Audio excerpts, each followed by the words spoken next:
એલા ભાઈ શું થયું? એલા ભાઈ ભટકાણો. તો ઓછો દારૂ પીતા હોય તો? એલા દારૂ પી નથી ભટકાણો હું. તો ભટકાણો કઈ રીતે પણ? બે વાહે કહું.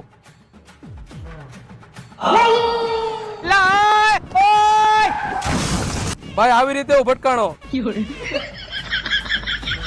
એલા શું થયું તમને બેયને? ભટકાણા ભાઈ અમે બે. કેવી રીતે ભટકાણા? તમે બે પાછળ બેસી જાવ અને હું ગાડી હાકી લઉં, પછી હું તમને કહું કે કઈ રીતે ભટકાણા. અમે આવી રીતે ભટકાણા હતા ભાઈ. આ લ્યો ચા ભાઈ. શું થયું? અમે બધાય ભટકાણા. ક્યાં ભટકાણા? કેવી રીતે ભટકાણા? કેમ ભટકાણા? તો હાલ મારા ભેગો હવે તને હું કહું કે અમે બધા કેવી રીતે ભટકાણા. તો અમે બધા આવી રીતે ભટકાણા મારા કલેજા.